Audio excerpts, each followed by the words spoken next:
Here we are. Okay, we're back. Back again. Normal pod, normal locations. Wow. It's been a while. It's been a while. Okay. Mike, how you feeling? Fully recovered? I'm all good, yeah. Yeah, that was a bummer, but almost got the entire cast and crew of the show that I'm on sick. I tested positive the night after the table read. So no. That was tough. Did other Nobody people else get got sick? it. No, nobody wow. else somehow, but I had to do all these like return to office protocol studio stuff. But all good, and I took the medicine, so it got me, because the last time, I don't know if you guys remember, but this was 3 years ago, like a couple Christmases ago, I was stuck in my parents' bedroom in Philly. Alyssa was there, everybody, it was just like, oh fucking. Oh, you took the Paxlovid? I took that this once. time I took the Paxlovid, and it was great. I mean, you really, every time for like 5 days, you taste metal in your mouth, which is the taste was which is weird. That's a never battle. anything like it, but it made me. I don't know.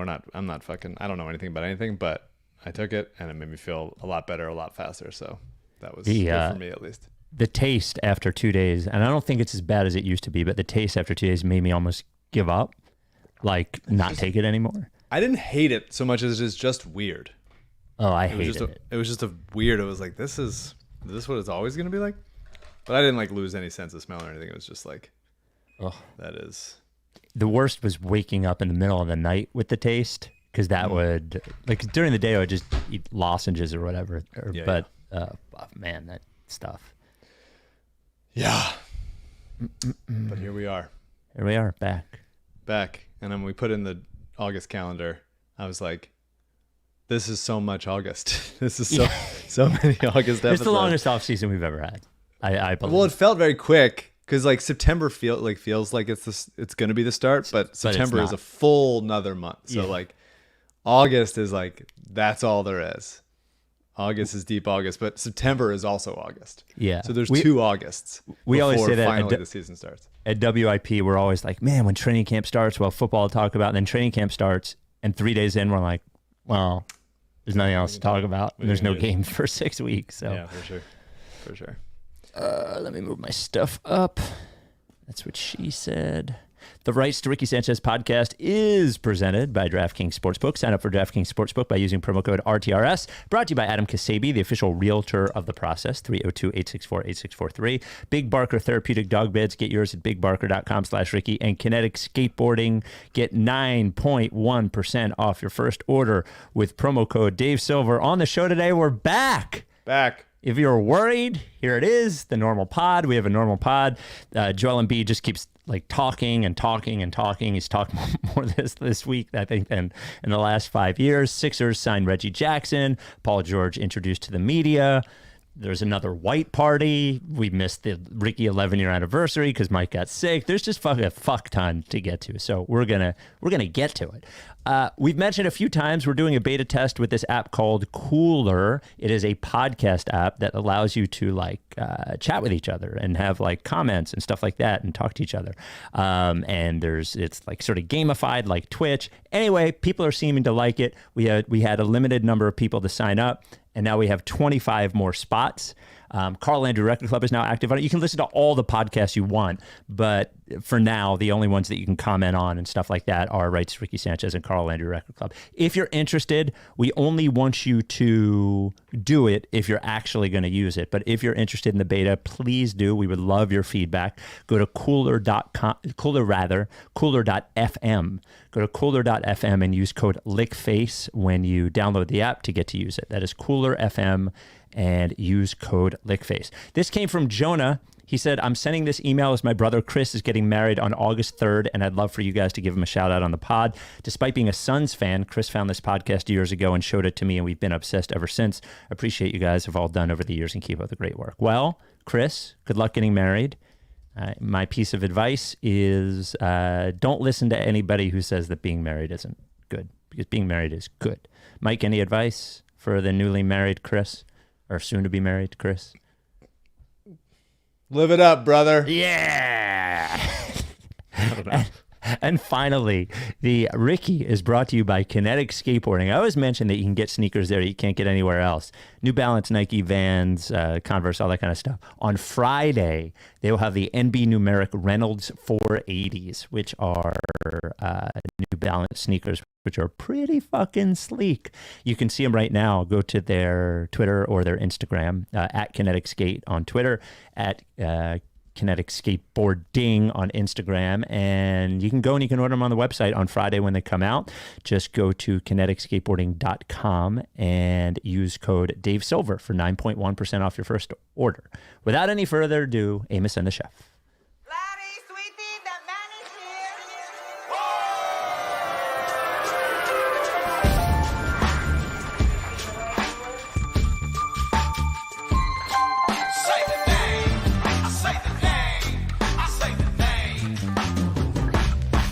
We were right, y'all. We were right. Even when it went wrong, we were right. We was right, y'all. We were right. So say the name. Say the name. We were right, y'all. We were right. Even when it went wrong, we were right. We were right, y'all. We were right. So say the name. Say the name. Say the name.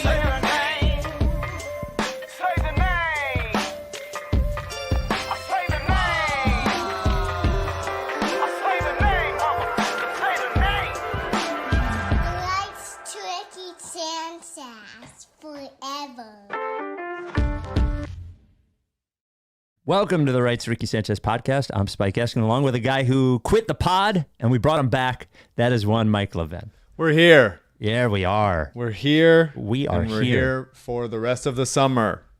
Rest of our lives. Off season. Here it is. So, two things I forgot to mention at the top. First of all, we will be having a big pod announcement on July 30th on the pod. That is coming on July 30th. Hold on to your butts. That is coming July 30th. And we have a very big pod on Saturday. We normally do them in the morning, but it will be released in the afternoon. So that is a big, we'll do it in the morning, but you'll get it in the afternoon. So, Mike, before we get to the Reggie Jackson and the Paul George stuff, it seems as if Joel Embiid, I was noticing earlier in the year or earlier in the Olympics, as you probably were, that it seems like everybody is like mad at Joel Embiid all the time. It seems like there's this sort of an unusual amount of hate for Joel this summer.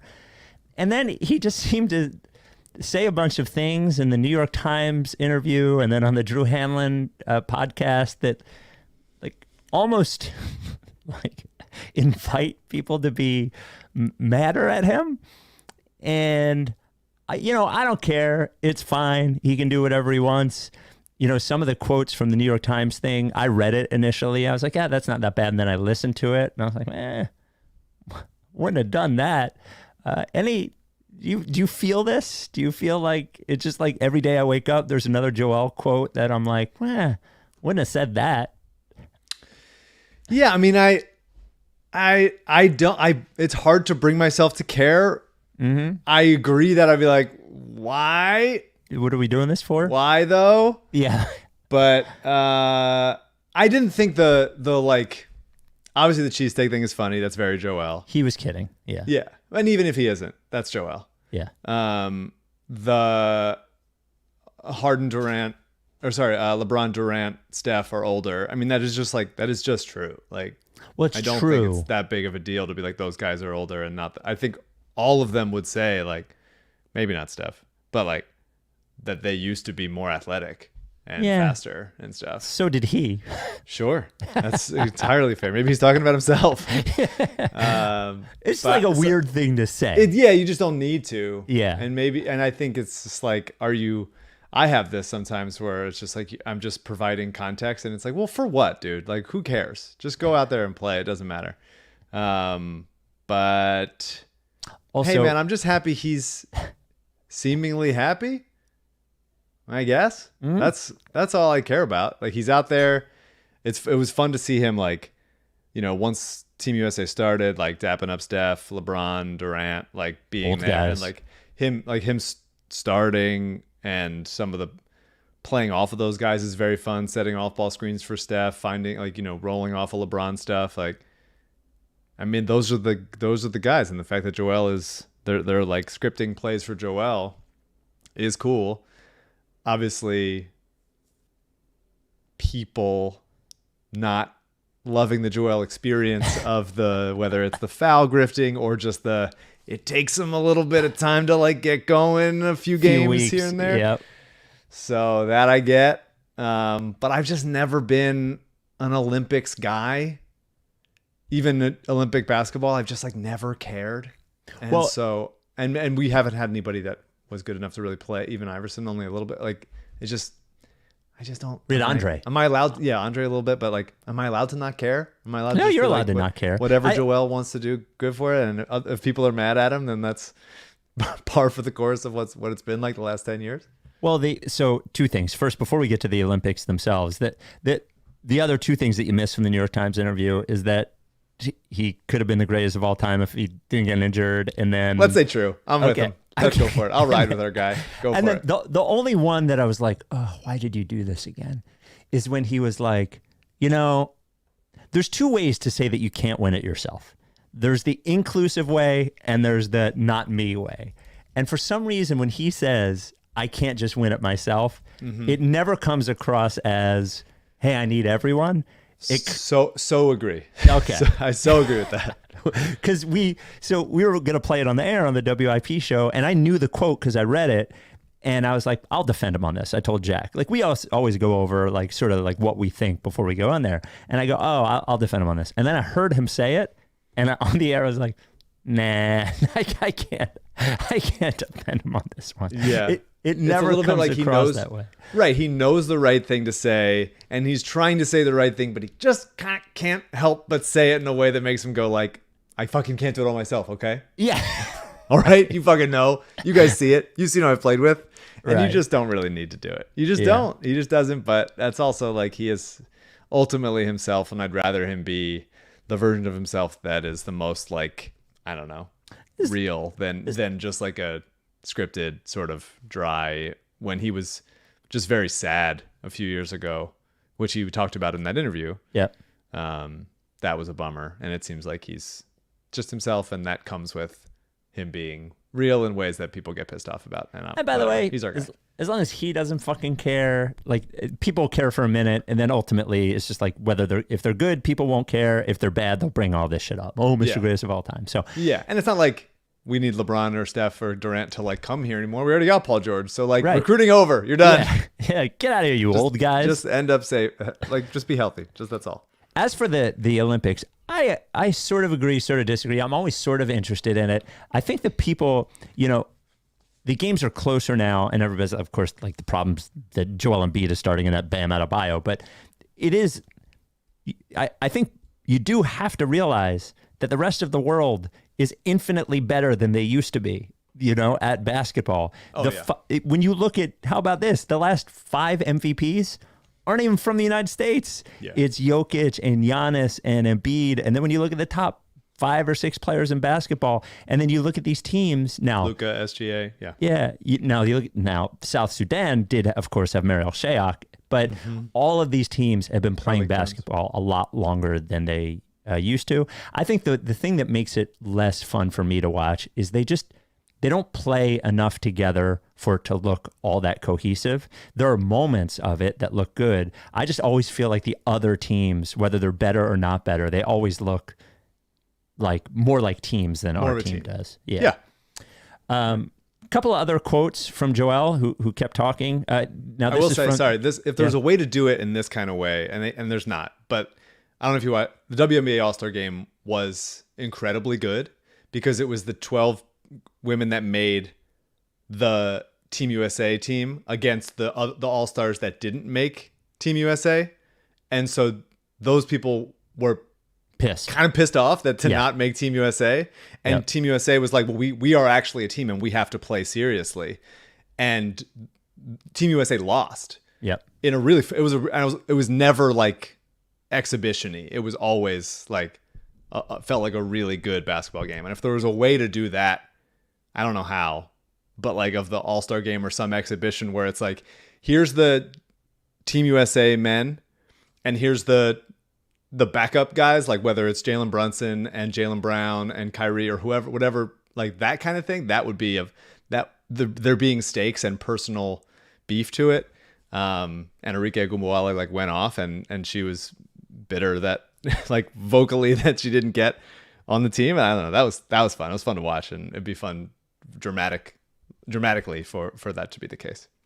A couple of other things he said. He was on the Check Ball show with Drew Hanlon has a podcast now. So I didn't. Has he not had he's given off the appearance of someone that has had a podcast for the last 8 No, I don't years. think he has. He just looks like Tommy Halter. He seems like he would. Yeah. Well, Maybe it does look like Tommy. Maybe that's it. But he has a skill. Drew Hanlon does. Yes. I am blocked by him, and that's totally fair. And Yeah, he's well, right. he did the false time. He was right too. Yeah. Absolutely. So I didn't pull the audio of this. He said he could average 50 points a game if they couldn't double team him. I actually think that's true, probably. So here is the next one. This was one that caught fire, him talking about Jason Tatum and the Celtics. Trouble about Jason. He's got a super team. You know what I mean? Like, if I had a super team too, I would win too. You know. I tell him the same thing. Like, well, you got a super team now, coach. If I go 5 for 20, like, we get blown You out. guys don't know how much shit that I get when got like blown Jason out. could start out 0 for 2 and the team's up by 6 and he'll be like 0 for 2 up 6 must be nice. Like, So that is so to me. I'm watching that. I read the quote and then I watch it. I watch it. It's pretty charming. They're just hanging out. Yeah. But also I watch it and I'm like, this is why current players shouldn't do podcasts because they're, which I have a podcast P hat on, by the way. I bought a podcast P hat. It was $40, but yeah. But it just seems like $40 too much for a hat. You kidding? Most of the hats I wear are like $53. That's Fitteds are now. Yeah. That's too much. Oh, well, inflation. Sure. But when you see the quote in print, you're like, ugh. Sure. Yeah. But he's just chilling. Also, like, if I'm Drew Hanlon, I'm not doing impressions. Why I'm not? doing. I'm not It's doing a pretty the accent. It's a pretty good one. Yeah, but I'm just not doing it. It's Why like not? that. You shouldn't have you should be like, I was scared of your French impression a few months ago. It was better than I thought it would be, but I was like, I'm just not doing it. There's no reason, not worth it. But he's right. And I think it's funny that Joel is watching basketball and texting 0 for 2 up 6. Must be nice. I mean, I would send that text, but like, you don't need to say it. That's why it's, the best podcasts are like, I don't know. The Jeff Teague stuff is always very funny to me because it's just him talking about what it used to be like, and he can be very honest about it. And that's why the fact that we've had so many guys with podcasts or on podcasts, Maxey, now PG, Pat Bev, Embiid's been on. It's just like JJ. It's like, stop. Just don't. It's just not worth it. You guys are making so much money right now. You don't have to already be planning Danny Green. You don't have to already be planning the media career afterwards. Like just like chill. Just talk to your friends off mic. Leave it to the professionals. Like us. That's right. The Rights to Ricky Sanchez podcast presented by DraftKings Sportsbook. Yo, man, like football is on the doorstep and the only place you're going to bet is DraftKings Sportsbook. Of course, basketball, there's futures. And are you ever a baseball bettor? Did I ask you this? Do you bet games in baseball or no? Almost never. I mean, it's hard. I'm California, not allowed to. But once in a while, I'll throw in there if I feel good about it. I did get another. My football divisional bet is in this year. Remember, I got. It was the Bucks last year, right? It was the Bucks last year, and I won. It was the Orlando Magic last year, and I won. This is the Arizona Cardinals. The Jonathan I knew it was going to be Gannon the Cardinals. I Arizona almost Cardinals. fucking said it. Yep. Well, I just love the odds. It's plus 1,300. With the Niners a little bit in disarray. Wow. A little bit in disarray. The Seahawks Rams are good. Not great. Rams, if Matt Stafford, I mean, he's old and his injury, like if that falls apart, like hope it doesn't. Arizona's offense going to be Bad good. sign. I think it's a shot. I think there's a shot. Obviously, it's plus 1,300 for a reason, so it's not like I'm banking on it happening, but it was certainly a worthwhile little piece for me. And so, if I go 3 for 3 on divisional bets, that's becoming a real ability here. Sixers currently third in championship odds on DraftKings Sportsbook. We do it every year. The Celtics are plus 295. Yep. Thunder plus 700. Sixers are plus 850. And the Knicks are plus 900. Hey, if you're new to DraftKings Sportsbook, new customers bet $5, get $150 in bonus bets instantly. Download the DraftKings Sportsbook app now. Use code RTRS. That's RTRS. New customers get $150 in bonus bets instantly when you bet just $5. Only at DraftKings. The crown is yours. Gambling problem? Call 1-800-GAMBLER. Got to be 21. See show notes for details. Okay, the next one. This is interesting about Joel coming back perhaps too soon this year. Every single game, like, I don't even know if I should say it, but I was basically telling Tyrese, I'm like, I can't last because first of all, I should have never come back early and I should have never come back anyways, but I wanted to play. Like, that's the way I feel. But I just kept telling him, I'm like, yo, you got it in the second half. Like, I can give you 2, maybe 3 good quarters, and even then, like, those 2 or 3 good quarters, it won't be good, but it will be like, and then in the fourth quarter, you got it, and then he's like texting me, fourth quarter takeover. I'm like, dude, you see me on the court, I can't jump. He's like on the floor. I can't rebound. No, literally, because my can't seats, move. my seats are right behind the bench, so I can talk to him. I can't do anything. You know, I'm actually fine that he came back early. He's only gonna. Well, he didn't really even come back early. From the time schedule they gave, from a time perspective, you only get so many fucking seasons he's gonna play, and it couldn't have been that bad because he's fucking playing the Olympics anyway. Mm-hmm. But I think it does give perspective. I mean, we could see with our own eyes that he couldn't jump, and by the second quarter of every game, it looked like he was.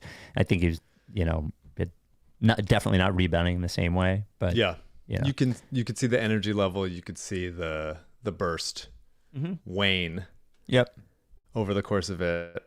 And this goes with what I was saying before, but like, you don't need to say it. Right. Because let somebody else say it. Yep. Seems like an excuse when you say it. And he does, and he says that like every year because he's been hurt like every year. And so you don't have to do the like, I shouldn't have even come back. And it's like, if you're going to say it every time, it's just be like, I love Joel. Never gonna say like a bad thing about Joel, but it doesn't mean I can't like criticize him and be like, come on, man. Like, come on. You don't have to. You just don't have to. Like, we are willing to carry water for you.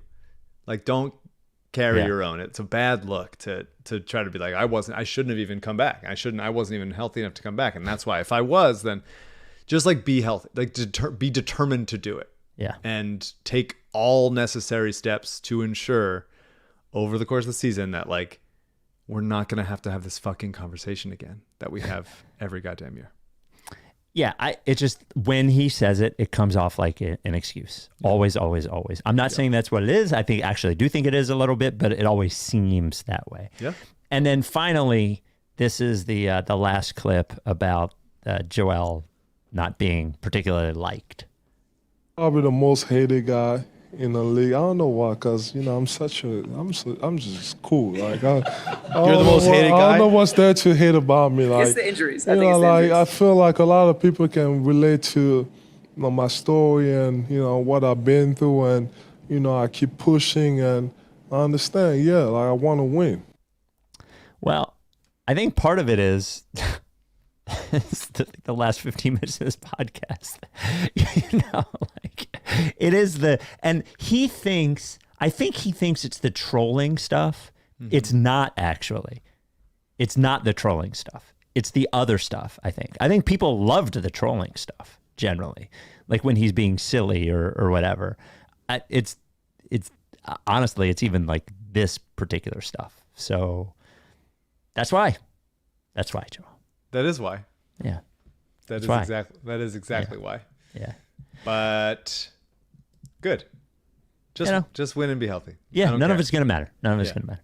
So Sixers haven't, I do think, sorry, let me just, the last thing about, because we're on the Olympics. I'm sorry, I meant to say this, but like the hope is, as you're hearing the like Nick Nurse talking about it in the Paul George press conference and whatever, and the like 1-3-5, the fact that it just fits so nicely, Maxey 1, PG 3, Embiid 5, playing with LeBron and Steph, who are not exactly Maxey and PG, but somewhat similar. One's a wing, one's a guard. Right, and you watch him like set pin down screens and pop and roll off of it and create space for Maxey coming off screens, and Maxey being able to be more of a catch and shoot guy this year.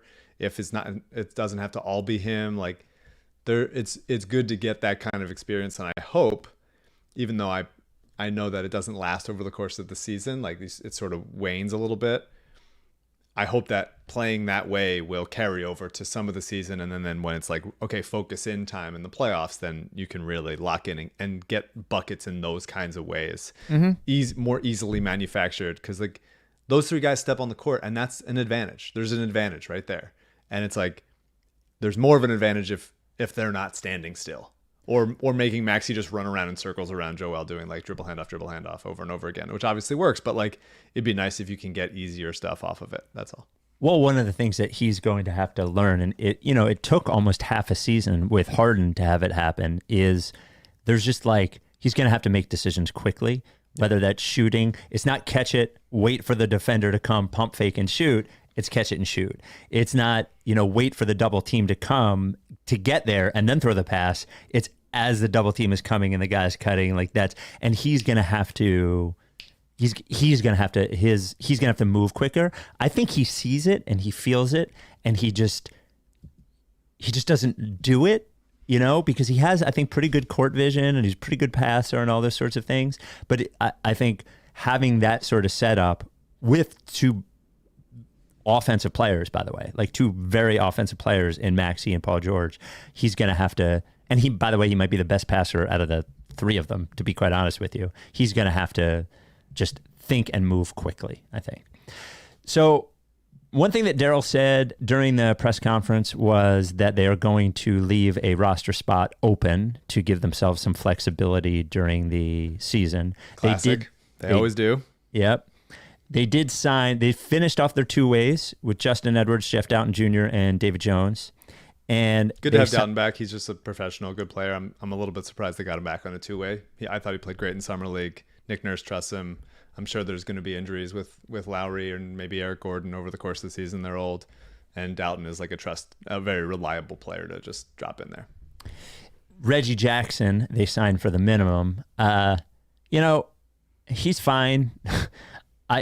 I think he's going to make people crazy. I think he will have one game where everybody's like, why is he not playing more? And then he'll have 3 games in a row where you're like, please get him out of here, because he will remember the one game that he had that, sort of the way that I perceived Oubre to be. I think Reggie Jackson actually is, but he's fine, as a, fourth guard, I guess, at this point, fifth guard. Yeah. I mean, I think that like he is going to play the kind of campaign role. Yeah, I was kind of sad that the Knicks got campaign and we didn't just keep campaign, to be honest with you. Well, I don't know. I just struggle to have guys in the rotation that are, you can go at him defensively, and Payne he's just too small. And at least Reggie Jackson is 6'2", but has a 7-foot wingspan, which is a crazy number. But yeah, I think I don't think I've ever had less of an opinion on a signing than the Sixers signing Reggie Jackson. Reggie Jackson. He's just I think it was the most, like, I don't think my face flinched. I think my muscles stayed exactly as they were. I feel like totally nothing about it whatsoever. I mean, he's friends with Paul George. They played on those Clippers teams together. Reggie has had some nice moments in the playoffs. He's had some nice moments other times. He's annoyed some people over the course of time. Obviously, he was, historically has beef with a lot of those, former Oklahoma City guys, Harden, Durant, Westbrook, and he's just fine. He was on the Nuggets. He had a couple of nice moments on the Nuggets. They ended up, because they're trying to save money, attaching a couple second-round picks to trade him to the Hornets, who bought him out. He's just like perfectly fine. The people that are concerned about too many guards on this team, too many small guards, I hear that. I don't think that's irresponsible, or an irresponsible feeling to have. Well, my hope in this last roster spot is they finally get another like big wing-sized body to put in there. We did have, and we will have Daryl on the show soon, so we can ask him. But we did have him on WIP, and he, like, before we even asked him anything, he acknowledged, like, the size issue on the team, and he was just like, "That's why we have draft picks. That's why we have this. That's why we have that." So I don't even know that it will be solved before this season, but I do think he is well aware that they actually don't have one player that you would call a power forward on the entire team. I think KJ Martin is a power forward. He's like 6'3". KJ Martin? No, he's 6'6". Is he? Yeah. He's 6'6", and he's big and built like that guy. He can certainly withstand. KJ Martin's 6'6". Yeah. I'm looking it up right now. How about that? So I'd say that. And I just think there's just not that many he can't power forward type people in the NBA anymore. It's not like there's like a lot of, so few teams play double bigs anymore. And so I'm not that concerned about it. You name, like, I don't know, Karl Anthony Towns and like Julius Randle, and it's like, whatever. I don't know. I think they're going to be playing. You throw out Oubre, Paul George, and Caleb Martin as your 2 through 4, and I think that's perfectly fine. I understand the need of, like, hey, sometimes you might get that guy. I think at some point this season, Dorian Finney-Smith will become like a target available, and that would be very, very helpful. But as far as for that last spot, if we're leaving the one spot open, there's still another spot available before we get there. Would really love Robert Covington. Well, he can't. Would really love. I mean, he's been rested. He's very well rested for a very long time. I want. We have enough guys that we're worried about playing. I love Covington. He can't. I don't. All right. Well, let me name a couple other. I think it's probably going to be Marcus Morris. I think that's just like who it's going to be, and that's somewhat annoying to me, even though at the veterans minimum for what he did last year would be perfectly fine. By the way, KJ Martin, I don't care how tall he is. I watched him play. He's not actually a power forward. He can't shoot. He doesn't rebound well. Like, he's not a power forward. Well, what is shooting? I mean, I think if you every power forward in the NBA can shoot. If he's a 3, then the shooting is even more important. I think he doesn't even have a position, really. I mean, sure. I mean, I'm saying as far as like what the modern NBA is, he is a power forward body. That is. You look around and it averages out to be like basically what he looks like. But obviously, yeah, I'm not saying he can shoot. I'm not saying. I'm not arguing that. Hold on a sec. The Rights to Ricky Sanchez podcast brought to you by Adam Ksebe, the official realtor of the process. You know, I was on vacation last week in Delaware. Now, I don't have a Delaware home. Actually, when we were there, we rented a house. I said, should have bought one here, like Ksebe told me to in 2019. Now they're sort of out of my price range, or at least don't feel like dealing with it. But if you do want to deal with it, whether it's Lewis in Delaware where we were, or Rehoboth, by the way, saw a great Ricky guy on the street in Rehoboth, was wearing the shirt, had to tap him on the shoulder, give him the fist pound. He was like, "Who are you?" No, just kidding. You know who I was. But Rehoboth, Bethany, all those places, you need a really good realtor because those houses go quick. Adam Ksebe, the official realtor of the process, king of the Delaware beaches. His team is based out of Long and Foster. And if you're going to get a house down the shore, especially Delaware, you need somebody like Ksebe, somebody who knows the twists and turns, knows the market, knows when houses are going up, knows what to bid. Ksebe is your guy. Shoot him a text. 302-864-8643. That's 302-864-8643 or adam@processrealtor.com. They got all of Delaware covered. How about Ocean City, Maryland? They got Maryland covered as well. And if you need a realtor in Jersey or PA or any other state, well, he can't do it. But what he can do is find you the right realtor. And he's willing to take the time to do that. He actually interviewed realtors for me at one point because I needed one in New Jersey. Shoot him a text, give him a call, shoot him an email, 302-864-8643. And by the way, two huge advantages for Delaware beaches over Jersey. One, crowds, way less crowded. Just as good, just less crowded. And property taxes. If you know anything about Jersey property tax versus Delaware property tax, it's like 20% of what it is. So if you've been thinking about a Delaware shore home, there's only one person you can reach out to. That is Adam Ksebe, Ksebe, the official realtor of the process. All right, throw me the names. Well, so I think the reason obviously I like Covington because I'm a sentimental loser. Yeah. But if the health is reasonably there, I would like him. Obviously the team's old, but I just love Cov, and I think for exactly this role, he's perfect. If he were healthy, I would be totally down with it. Between Oubre, Paul George, Caleb Martin, and Eric Gordon, like I just think you have enough on-ball guys, and on-ball defense is not necessarily Covington's strength, but like deflections, switch ability. Covington is just really nice there and would be very helpful and obviously catch and shoot will be very helpful in the backup. Chetty Osman has been talked about a lot. Would be perfectly fine. A little bit younger, can kind of do a little bit of everything. Lamar Stevens, also similar deal, more defensive minded. Not as much of an offensive threat, but Roman Catholic kid, Penn State, would also be fine with it. Speaking of South Sudan, JT Thor, if we get a little bit younger, a little bit more upside, lefty, big, had a bunch of bad years in Charlotte, but so did Kelly Oubre. Yeah. So can't offer an opinion on JT Thor. I mean, he's cool. I mean, look, JT Thor. It's a great name. Is a sick name. He's lefty. Yeah. He can shoot a little bit. He can defend a little bit. He can rim protect a little bit. I would like it. And another guy that I like very much and has not had much success in the NBA, who's been a little bit buried on the Magic, is Chuma Okeke.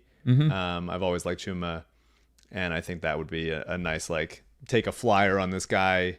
If you end up needing somebody else and you want to cut him for Jay Crowder in 3 months, then that's fine. But I think it might be worth a shot. I've always been a Chuma guy. Yeah, I think those are all reasonably in the small forward, power forward type of vibe that could step in and maybe catch a little bit of fire in helping the team out. But I do think it's probably going to be Marcus Morris because Nurse likes him. At least now. At least now. And At then least I think now. they'll eventually trade the KJ Martin contract for somebody else that makes a little bit more sense. Maybe you attach one of the rookie contracts to it or whatever. But yeah. And by the way, I do think there's a serious possibility Jared McCain's going to get traded. I think really for sure. do. Yeah. What did you think of his summer league in just a quick situation? I was just it really, for a guy who's not particularly athletic to pop for me, I just need to see him do it in the NBA. He doesn't really pop athletically. No, he doesn't. I thought as a point guard, he had better spatial awareness and ball handling and passing and sort of he looked more point guardy than I expected him to when he did. But he, the below the rim guys, I have to see him do it. And I thought he was okay. I think that's perfectly fair. Dan Ollinger wrote a good article basically saying worse as a shooter than you expected. Worse, all over the court pretty much. He had a couple nice finishes, but you wanted him to be able to hit those floaters at a Maxey level rate, and he just isn't as good as Maxey is at those. But better than you would have expected based on his playing at Duke at handling, getting by people, change of pace, passing, finding rollers, whipping to other side. So there's updates and there's good stuff and there's bad stuff. And I think ultimately he's just a guy who was the best player on that Duke team, a good Duke team with a lot of other good players. And he's just going to need to shoot 42% from three to matter in the league. And that's probably not going to happen this year as far as rotation guy. But I believe in the work ethic. I believe in the shot, especially his willingness to pull up from distance. And I think he is ultimately going to be a very fine third guard on an NBA team, whether it's here or somewhere else eventually. And by the way, I never said it to you, but I said it to Ollinger when I had him on. Be prepared for unrelated to anything we just talked about, but before we move on to the Paul George stuff, for 2.5 weeks into the season, for me to be Eric Gordon should be starting on this team. They got to move Kelly Oubre to the bench. I am going to be talking about Eric Gordon starting the entire time. I'd be fine with that. And I think that they are going to start Oubre. I think he took a little bit less. At least in the beginning, yeah. Yeah, but I don't think it's a bad thing for, Caleb Martin doesn't have exactly the quickest trigger. Oubre definitely doesn't.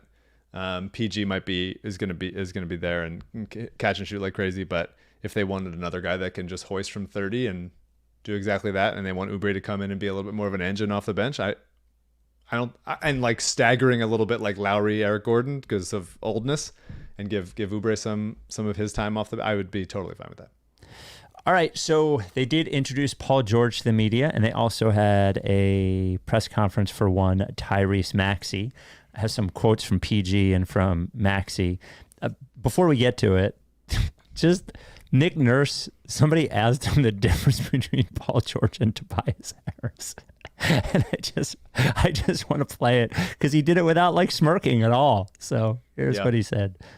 You know, I got to get onto the floor and see it, right? But, you know, obviously a little bit different positionally. You know, Paul can a little more kind of 1, 2, 3, 4, even if he has to be. You know, he handles, you know, brings it up the floor, out, runs almost like almost a point guard position at times. You know, he can almost be a secondary point guard or obviously a primary ball handler at times. So that's a little different. Again, I think I just need to see it play out and get him on the floor and see what it looks like. And I think, I don't know, you guys watching the game, Joel throws a backdoor pass yesterday in that game. And again, is that because he wants to be more of a facilitator? Yes, a little bit, but he's also just making the right play, right? He's getting double teamed and somebody cuts and he hits him for a layup. I mean, that's what Tyrese is going to have to do. That's what Paul's going to have to do. That's what Joel's going to have to do. You know. So there you go. So he's going to have to see it on the floor before he knows what the difference between Paul George and Tobias Harris. It's very funny. Can I say he's been less weird than I expected? Nick Nurse? Yeah. Yeah, well, you got to let him get comfortable and he'll start doing all the music stuff. And, he's been pretty dry. Yeah. And everybody has only good things to say about him so far his time in Philly. So that's not it. I just expected him. He just seems like he's a little bit more guarded and a little bit more. He doesn't give off the appearance in interviews of someone that's like, I'm just fucking around. I'm having a good time. He's sort of just getting through it as of right now. And I would like him to, I don't know, loosen up a little bit more, Nick. Let's see what you got. I would like a weirder Nick as well. But, who knows? He hasn't been here that long. And Canada's weirder than it is here. So Paul George gave a lot of good answers during his press conference. I loved it. Here is why he said why he chose Philadelphia with Josh Harris smiling right next to him. Just first, just thank Josh and Daryl for this opportunity. Definitely look forward to coming to Philly. My family looked forward to it. We felt that this was the best and next step in the phase of my career. I thought everything just aligned perfectly where they're at and where they're trying to go and where I'm trying to get to as well. I think we got a real legitimate shot. I've always been a fan of Tyrese and Joel from afar. And Joel has secretly been one of my closest all-star game friends. And so, it kind of felt inevitable that at some point we would link up and be teammates. So, I'm all in. My family's here all in. And I'm excited. I'm looking forward to this next opportunity. Can I say, Paul George has given off good vibes since the signing. Absolutely. 100% of the time, whether he really wanted to come or not, he is acting like he wanted to come here. Did you see the video of him going into like the Sixers, corporate facility and talking to season ticket holders on the phone? Oh, no, did he? I didn't see that. That was delightful. Like, good job. I mean, he's doing it. He's not just like, Clippers wouldn't give me money, so I'm here now, so I'll show up and play. Like, he seems to be like, I moved my family here. He was pretty clear and upfront in his podcast about deciding to come here. And it's just like, great, dude, we got him. Like, I'm going to post something. This is a tease. Maybe a day or two before the weekend pod, this coming weekend pod, I'm going to post something online as a picture that is a slam against me and pro the Sixers getting what they what the whole plan was this offseason. So that's a little tease. Really? Does this have anything to do with the text we got with somebody who said they were going to send you something or no? Yes, that is it. Really? Yeah. But I don't know what it is. I just know, just to, we'll vaguely talk about this. Mike and I got a text from a mutual acquaintance. A mutual acquaintance was looking to set something up. And he also said, Mike, I have to send something to you. Yep. And he sent it to you. That's it. Really? The image is going to be that. Okay. All right. Here is, Paul George was saying that, what's it called? talking about Embiid being his best all-star friend. Here's some more with Paul George on him and Embiid. Yeah, I mean, I kind of just got that read from him. You know, I'm not much of a social guy in the all-star setting. You know, I kind of keep to myself. And so randomly, you know, he came to me and we just started talking, and this was all-stars, you know, a couple all-stars back. And then it got to a point where it was like, man, I look forward to talking to Joel this all-star weekend. And, you know, the next all-star comes on and here we are again, chopping it up. How's the kids? You know, how's this? You know, congratulations on shoe deal. Like, you know, we just, over time, just built, you know, a friendship. And, you know, I think what kind of hit it home is, you know, we had a conversation before these convos even started. We had a conversation, and, you know, it's basically like, man, he opened up to me. You know, I don't, you know, have a lot of people I talk to. I this, I that. I keep to myself. But he was like, man, regardless of what goes on, I look at you as someone that, you know, I want to be friends with for, you know, a long part of my life. And that was deep to me. You know, that was deep to me because, you know, we knew each other, but, you know, we didn't know each other on that level yet. And for him to just open up to me, it kind of just, you know, it felt right. Like, you know, this is someone obviously that I get along with. We've spent a ton of time doing all-star games. And so just at that point on, we kind of just built a stronger relationship to where it came to this summer. We talked and, you know, we kind of just had our ways of how this could work, what it looked like, us being out there together. And again, it just made sense. You know, at the end of the day, it just made sense. We both were kind of at the same level of what we wanted out of it. And we felt we could have helped each other. And, you know, I think our relationship is pretty strong. Did Joel ask Paul George to go steady? A little bit. Adult male friendship. It's hard to make friends. Joel coming out of his comfort zone. I think we're going to be friends for a long time. No, adding it's obviously PG very to close nice. friends. Yeah. I love it, man. That's recruiting. That's Joel being like, how do you do it? Yeah. How do you do it? Am I doing it? Do I tell him my like deepest, darkest fears? I do wonder if it happened before or after him sitting next to him at the NBA Finals on the telecast. So can I tell you, I have a theory about that, first of all. I think Tim Bontemps was lying when he said that they weren't planning on having Joel there. I don't know if you noticed, but like almost like, I think it was like 2 weeks afterwards, the first like real interview that Joel gave after the Paul George stuff was Tim Bontemps on ESPN. And I feel like Bontemps was like part of a huge lie or a setup to get Embiid on that. What an accusation. That pregame show. Yeah. Just an accusation. Just a baseless accusation. I'm fine. Fine. I have no information. He's lying. The Rights to Ricky Sanchez podcast brought to you by Big Barker Therapeutic Dog Beds. So I'm going to show you, or CJ can show you, an adorable picture right here, speaking of Big Barker. So that right there, that is Scotchy. She is our foster. I think we're going to end up keeping her. I love her a lot. She didn't like me at first, but she likes me now. She is 35 pounds, and she is spread across 2 large Big Barker dog beds, as she has taken the one that we let her use and Rebel's, and she pushes Rebel off his own bed and spreads over 2 Big Barkers. Now they're each large. You could fit, they both sleep on the same one sometimes, so you could fit 2 of those on one, and I just thought it was a very cute picture. I love it. Big Barker dog beds. It's the only dog bed that you should have your dog sleeping on. It's because it keeps your dog healthier. And I know that sounds crazy to think that a bed can do that, but a bed can do that. If you slept on a bad bed, which your dog, if it's not sleeping on a Big Barker, is probably sleeping on a bad bed. If you slept on a bad bed for 2 years or a year or 3 years, you'd be less healthy. And if you slept on a good mattress, you'd be more healthy. Well, your joints would feel better. You'd have more energy, all that sort of stuff. That is the difference in a Big Barker. It's engineered by experts to keep your dog moving good, feeling good, especially as the dog gets older, arthritis creeping in. I don't know if you've seen Rebel. Rebel's over 10 years old now, runs around like a maniac. I think part of that is that he sleeps on a Big Barker.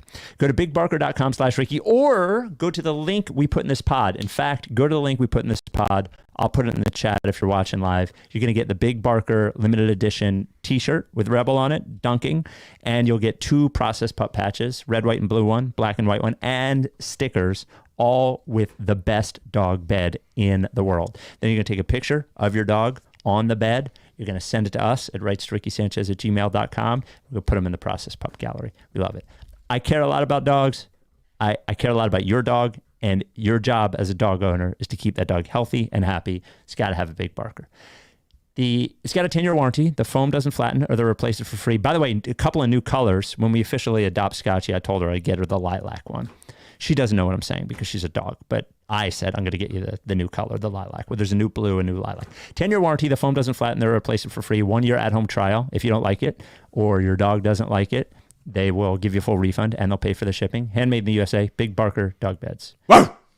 And finally, Paul George has said, I think pretty much everything right about the fans as well. And he said, he talked about that here.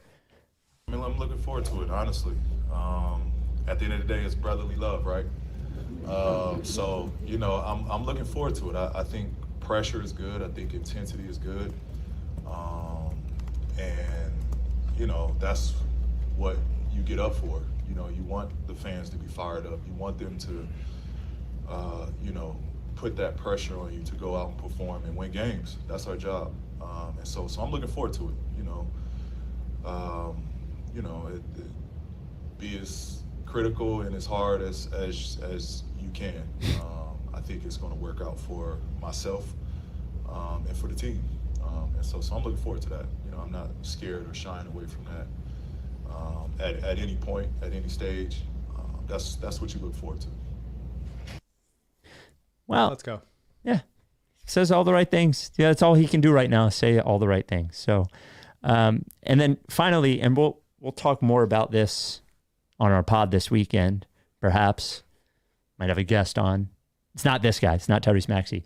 But Daryl said during this press conference, and then said on the when he was on with us on WIP, how key what Tyrese did was in not signing the extension, not demanding to sign the extension last summer. Actually, he gave Rich Paul a lot of credit too. And I actually give Rich Paul a lot of credit too. You forget that 2 years ago, the Rich Paul-Daryl Morey relationship was about Ben Simmons, maybe the ugliest situation in all of the NBA in decades.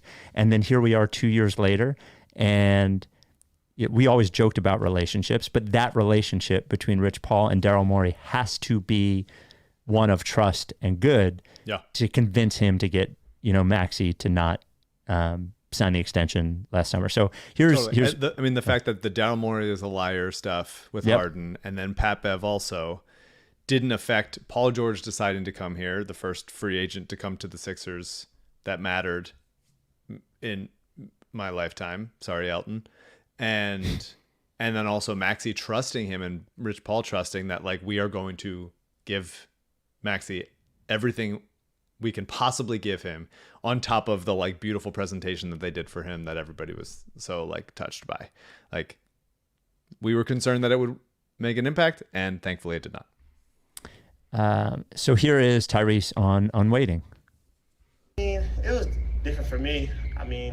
I really trusted them because they took a chance on me, honestly. Every situation is different.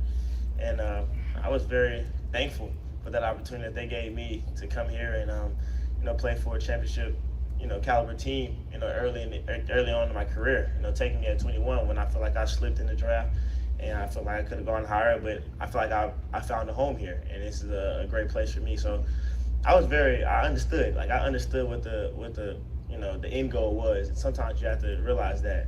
And I think that's, my parents helped me with that. I helped them understand it, and they kind of helped me understand it. Rich was, a big part of that as well.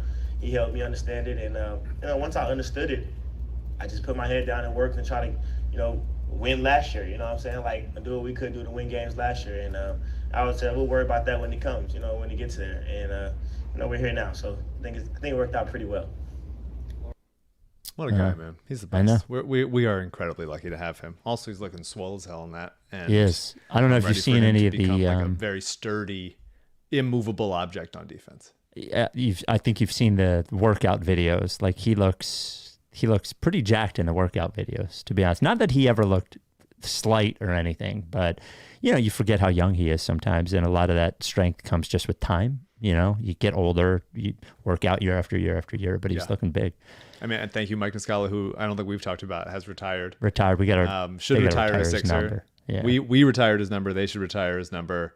They should give him a courtside seat. He gets an ovation. He gets to ring the bell. Something's got to happen. I mean, Tyrese Maxey falling to the Sixers, that pick conveying Tyrese Maxey falling to the Sixers and being as good as he is and being as delightful as he is and is continuing to improve on court this playoffs against the Knicks in huge moments, even though they didn't win the series.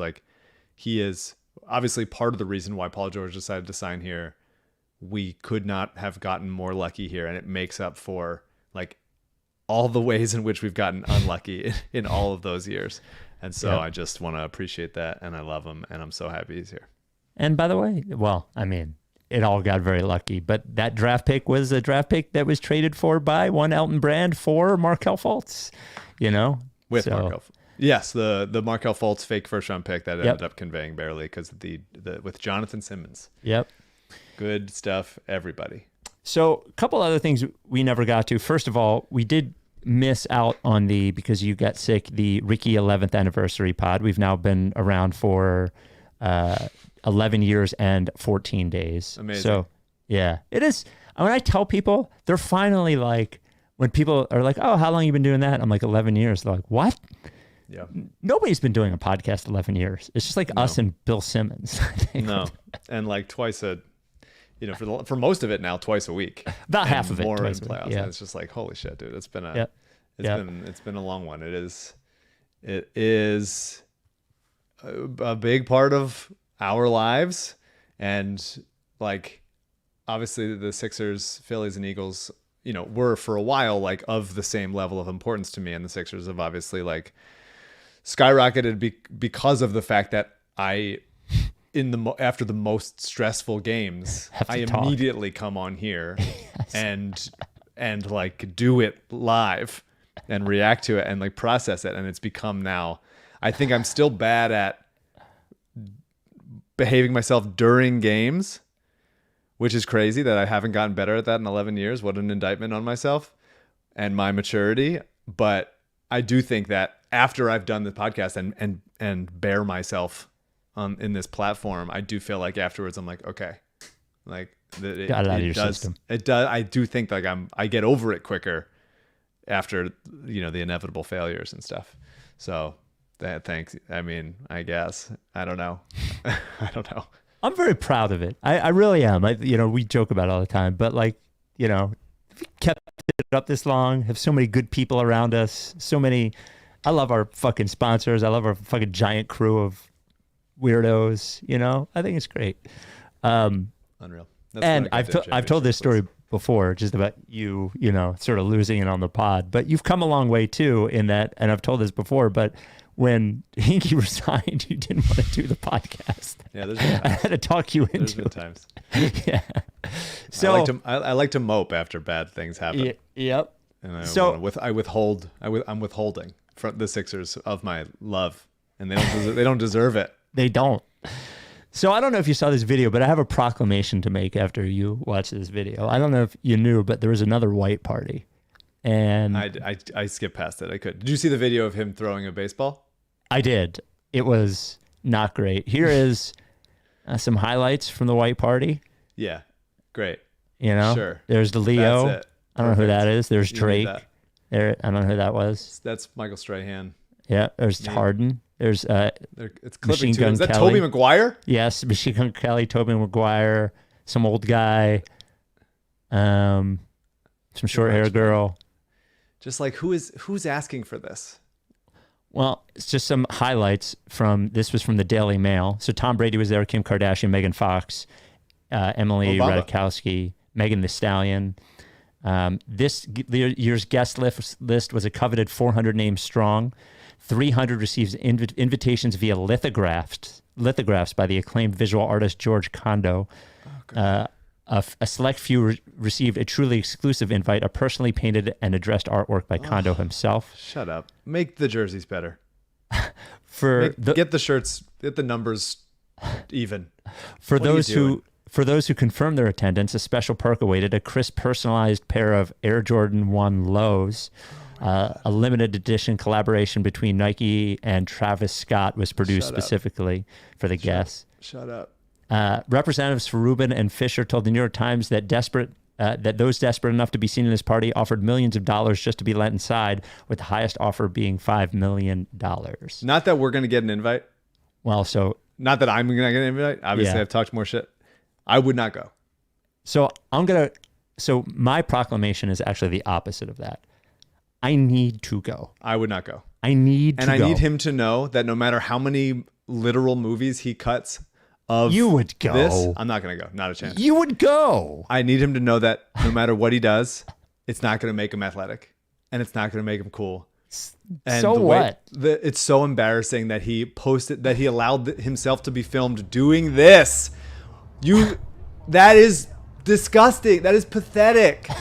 Grow up. You do it twice and you get worse?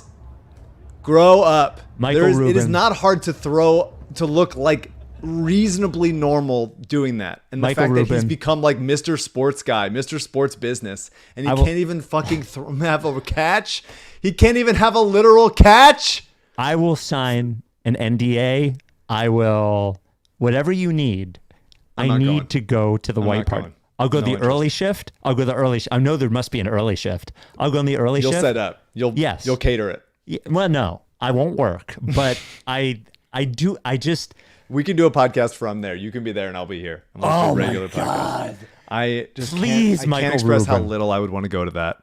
I want to go so not badly. A damn chance. And I just need him to know that he's not cool. I need him to know he's not cool. He has to know. I think he's no cool. matter how many parties you throw. No matter how many sports entities you buy. When you throw like that, you are not cool. You cannot be cool. You will never be cool. End of it. So last thing, because I know you have a grow up. I need to go. Last thing, because I know you have an engagement. We got an email. I just feel like we need to address this email, and I'm not going to say the name of the player or the name of the person who emailed us. The question, he said, please keep this anonymous. For context and oh wait. Okay. There's a player. I know a person, this person says. I know a person who has been sleeping with a player on Team X, a rival team, who is married, both before and after his marriage. This person included screenshots of DMs. Jesus. Which do confirm. What are we? Are we Dumois? So the question for the pod is. Sending a blind item to the Ricky? The question for the pod is. And by the way, I saw who it is, so I know who this person is. So, yeah, I don't. Yeah.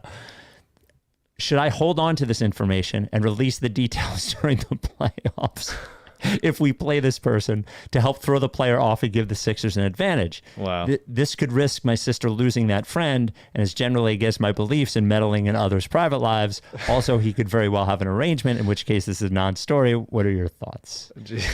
Jesus Christ. Do you see the... So no, I clicked out of it. I don't want to know. I don't want to know. Okay. That's I would say, just want to say, not knowing, I would say it depends what team they play for.